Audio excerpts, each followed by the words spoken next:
अस्सलाम वालेकुम नाजरीन, मैं हूं अजीम सियाल जर्नलिस्ट गोटकी से। नाजरीन, एक दिन के वक्फे के बाद हम दोबारा आपकी खिदमत में हाज़िर हैं। कल संडे था तो सॉरी, आज संडे है तो कल हम किसी मसरूफ़त की वजह से आपकी खिदमत में हाज़िर नहीं हो सके, तो आज दोबारा हाज़िर हैं कल की ख़बरें और आज की ताज़ा तरीन ख़बरों के साथ आपके साथ बड़ी डेवलपमेंट जो हो रही हैं उसके तफसीलन शेयर करेंगे। सबसे बड़ी ख़बर हमारे पास ये है कि वज़ीर-ए-आज़म 4 मुल्की दौरों पे तुर्की रवाना हो गए हैं। वज़ीर-ए-आज़म उज़्बेकिस्तान, ईरान और तुर्की और दीगर ममालिक के लिए चार दिन के दौरे पर आज मुल्क से रवाना हो गए हैं। तुर्की पाकिस्तान का हमसाया मुल्क है और पाकिस्तान का करीबी दोस्त भी है। उसके अलावा ईरान के साथ भी बातचीत होगी, ये ख़बर है। उसके अलावा और बड़ी ख़बर है, कल फील्ड मार्शल आसिम मुनीर की जानिब से सियासतदानों को वो अशिया दिया गया था, मगर PTI वहाँ से गायब थी। वज़ीर आला खैबर पख्तूनख्वा वहाँ नहीं आए। एक तरफ बातें चल रही थी कि PTI और जो है इस्टेब्लिशमेंट में बातें हो रही हैं, हुकूमत में बातें हो रही हैं, मगर वो बातें दम तोड़ गई क्योंकि कल की जो पार्टी थी, सियासतदान और जो वो मुख्तलिफ शख्सियात शिरकत की थी, उसमें PTI का वहाँ पे गायब थी। और तीसरी बड़ी ख़बर है हमारे पास, आज पुलिस ने सिंध पुलिस का एक बड़ा कारनामा सामने आ गया है।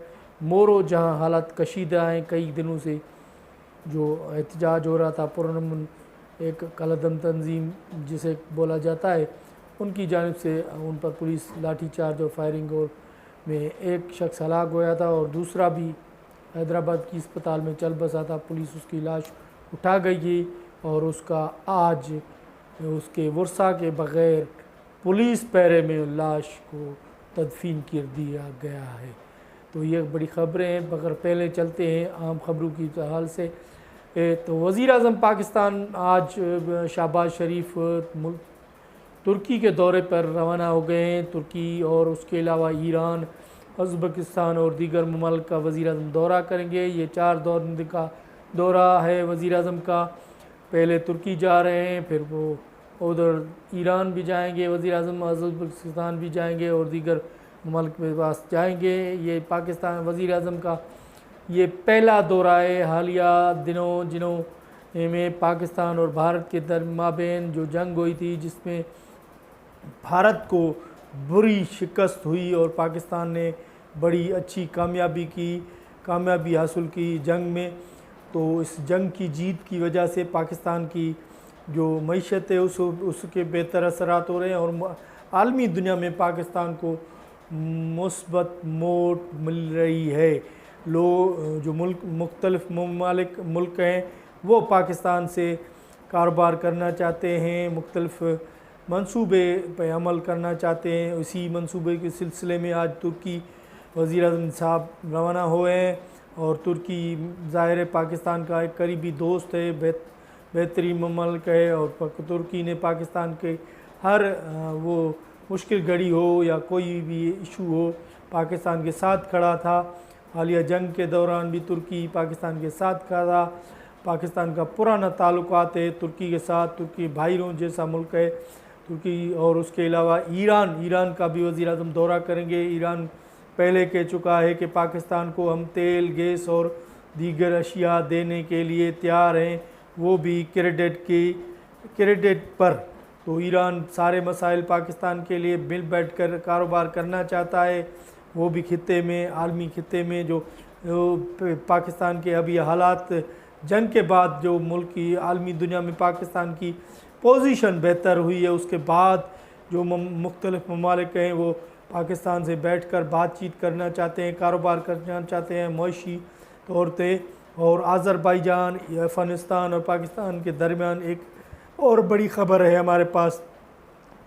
पहले हमने आपको बताया था कि मोटरवे अफ़गानिस्तान और चीन पाकिस्तान बनकर मोटरवे बना रहे, M2 मोटरवे ये चाइना से मिल बैठकर अफ़गानिस्तान तक बनाया जा रहा है। अब और बड़ी ख़बर आ रही है कि उज़्बेकिस्तान तक पाकिस्तान और उज़्बेकिस्तान के ममालिक तक एक ट्रेन चलाने का फ़ैसला हो रहा है, जिसकी अभी तफसीलात आ रही हैं। जैसे जैसे तफसील आएंगी हम अपने नाज़रीन को इस प्रोग्राम में उसके बारे में तफसीलन आगाह करेंगे।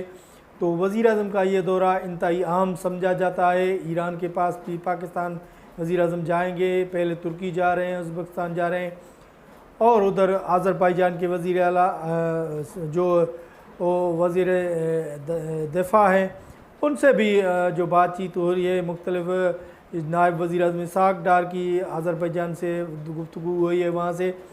तो अज़रबैजान भी पाकिस्तान के लिए बेहतर सोच रहा है और बेहतर कारोबार करने के लिए तैयार है। तो ऐसे समझें कि पाकिस्तान की जंग के बाद लॉटरी खुल चुकी है और पाकिस्तान की मईशत बेहतर तरफ जा रही है। और कल की एक ख़बर है जो फील्ड मार्शल आसिम मुनीर की जानिब से एशिया दिया गया था। मुख्तलिफ़ सियासी रहनुमा और वज़ीर-ए-आज़म, सदर और गवर्नर और दीगर वज़ीर आला और सियासी शख्सियात के लिए, तो उसमें शुक्रिया अदा किया था आसिम मुनीर साहब ने पाकिस्तान की सियासी क़यादत का, और जिन्होंने उन्हें फ़ील्ड मार्शल का खिताब दिया। तो उन्हें शुक्रिया अदा किया, मुख्तलिफ़ सियासी रहनुमाओं को और मीडिया को भी बहुत खराज तहसीन भी की। तो कि हालिया जंग के दौरान मीडिया ने पॉजिटिव किरदार अदा किया, पाकिस्तान मीडिया ने उसकी में ये बड़ी इतनी पुरवकार तकरीब थी जहाँ PTI गायब थी। वज़ीर आला खैबर पख्तूनख्वा वो नहीं आए और PTI की और क़यादत भी जो इतलात आ रही हैं वो इस तकरीब में गायब थी। तो PTI के तरफ एक ये बातें चल रही थी कि PTI और इस्टेब्लिशमेंट और हुकूमत के दरमियान गुज़श्ता हफ्ते बातें चीत चल रही थी, मगर इसी हफ्ते में ये ब्रेक थ्रू भी होना था। मगर उसके बाद जो है कल की यहाँ पे PTI की गायब होना एक बड़ा सवालिया निशान है। PTI पहले ही जो मसलों की शिकार है मुख्तलिफ़ मामलात पे, तो इधर एक मसला और बढ़ गया है। और जो बातचीत की हुकूमत से चल रही थी उनकी अफवाहें भी कल तक तो जो हालात हैं वो दम तोड़ गई है। ये ख़बर है। इसके अलावा हम चलते हैं सिंध के इलाके मोरो कई दिनों से कशीदगी की सूरत हाल है, गुज़श्ता 3-4 दिन से, जहाँ वहाँ एक कलदन तंजीम जिन्हें बैन कर दिया गया है उसकी जानिब से पुरअमन एहतजाज किया जा रहा था मोरो में। और मोरो में वो सिंध में जो कैनाल सिंध के ख़िलाफ़ जो कैनाल निकले थे, पानी का मसला था और ज़मीनों अलाटमेंट का मामला था, उस पर वहाँ वो एहतजाज हो रहा था। एक ग्रुप की तरफ से पुरअमन एहतजाज हुआ। वो वहाँ पर पुलिस और जो है वो ग्रुप के आमने सामने हो गए। पुलिस ने उन्हें पुरअमन तरीके से रोड से हटाने करने के बजाय वहाँ पर फायरिंग कर दी, जिसमें एक शख्स वहाँ हलाक हो गया और दूसरा जो शख्स था वो हैदराबाद में इरफान लेगारी ही हैदराबाद में ज़ख्मी था, वहाँ पर अस्पताल में था, तो वहाँ वो दम तोड़ दे गया परसों। तो हैदराबाद से इस अस्पताल से पुलिस ने लाश को तहवील में ले लिया, गिरफ़्तार कर लिया। ये ख़बरें हैं सोशल मीडिया पर। वहाँ से गिरफ़्तार लेकर पुलिस ने बुरसा से बातचीत करने की कोशिश की। बुरसा ने कहा कि हमारा पहला मुतालबा है कि हमारे जो इरफान लगारी है उसका मुकदमा दर्ज कर दिया जाए, मुतालबे हैं। और जो हमारे सारे गांव के लोग हैं, विजरानी गांव है मोरो के करीब, उसके जो ख़बरें रिपोर्ट हो रही है मीडिया मुख्तलिफ़ सोशल मीडिया के ज़राए से रिपोर्ट हो रही है कि वहीं के बहुत सारे लोग को गिरफ़्तार कर दिया गया है और वहाँ गांव में लाश दफनाने के लिए लोग नहीं हैं, तो सिर्फ़ औरतें थी और पुलिस ने वहाँ उनको लाश देने से इनकार किया। हालांकि पुलिस का कहना है कि हमने कोशिश की थी कि वो लाश वसील कर लें, मगर वहाँ मकामी अदालत ने भी उसमें इंटरफेयर किया। तो मकामी अदालत ने कहा कि अगर लाश लेते हैं तो ठीक है, ना पुलिस पैरे में ले लाश को तदफीन किया जाए। ताहम आज सिंध पुलिस ने एक बड़ा कारनामा किया है, ख़ासकर ये पाकिस्तान पीपल पार्टी के लिए बहुत बड़ी ये तमाम अच्छी ख़बर नहीं है, क्योंकि पीपल पार्टी अपने माजी में ये सारे मामलात आप पर उठा चुकी है। शहीद जुल्फ़िकार अली भुट्टो का जो लाश था वो फ़ौजी पहरे में दफनाया गया था, और दीगर मामलात भी पीपल पार्टी इसी जमहूरियत आज़ाद जमहूरियत की दावादार है पीपल पार्टी। वहाँ उन्हें जो बोला जाता है कि वो पुरअमन एहतजाज का हर किसी को हक है। पीपल पार्टी खुद जमहूरी जमात है, मगर वहाँ पुरअमन पर शहरियों पर पुलिस ने शेलिंग की और गोलियां चला दी, 2 शहरी हलाक हुए। और इरफान लगारी का आज लाश पुलिस के पैरे में जो है वो वर्षा के बग़ैर एक मकामी कब्रिस्तान मोरो के वहाँ 10 किलोमीटर गांव से दूर वहाँ दफना दिया है। पुलिस वर्षा का कहना है कि पुलिस के को ये हुक्म थे कि ये कोई भी वर्षा इस जो जनाजा नमाज़ें या तदफीन की आखिरी रस्मात बोलती हैं, वर्षा का जिस पर हक होता है तो उसमें वर्षा का शिरकत होना लाजमी होता है। तो पुलिस को ये हुक्म मिले कि कोई भी वर्षा इस जो है तदफीन में शिरकत न करे, और पुलिस सिक्योरिटी में ये शहीद इरफान लगारी को जो है उसको तदफीन कर दी गई है। वर्षा का बयान था कि वो उसका जो इरफान लगारी है वो न डाकू है न कुछ।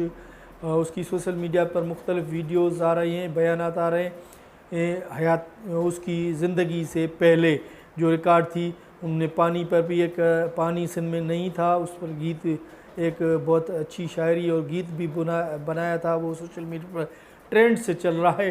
तो मोरो में कई दिनों से 2 हलाकतों के बाद कशीदगी की सूरत हाल है। मोरो, कंडियारो और नौशहरा फ़िरोज़ और दीगर इलाकों में अभी तक कशीदगी की सूरत हाल है। और इसी मामले पर सिंध के मुख्तलिफ अज़ला शहरों में एहतजाज हो रहा है। हैदराबाद समेत कल भी एहतजाज था, मुख्तलिफ मोरो, कंडियारो, दीगर शहरों में एहतजाज था, घोटकी में भी एहतजाज हुआ था। तो कई दिनों से जो ये एहतजाज चल रहा है इसी मामले पर कि पुरअमन एहतजाज पर पुलिस का जो है ये गोलियां चलाना और शहीद करना और वर्षा के बगैर लाश दफनाना, ये पीपल पार्टी को वो जो है अच्छा नहीं लगता, जो क्योंकि इसकी ज़िम्मेदार पाकिस्तान पीपल पार्टी है, उसकी हुकूमत सिंध में वही उसकी ज़िम्मेदार है। तो मोरो और कशीदगी की मज़ीद सूरत हाल बिगड़ सकती है, क्योंकि हालात अभी तक वहाँ पर बेहतर नहीं है। और जुल्फ़िकार भुट्टो ने भी इसकी कंडेम की दी है, जूनियर जुल्फ़िकार भुट्टो, तो उन्होंने इस पर बयान अपना जारी किया, उस पर कंडेम किया है।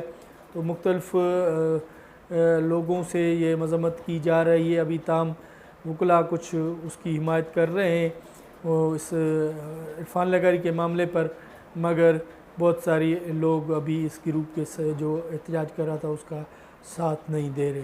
तो हालात दोबारा कशीदा होने की तरफ जा रहे हैं। देखते हैं आगे होता है क्या। अब तक के लिए दीजिए इजाज़त, अल्लाह ने के बाद।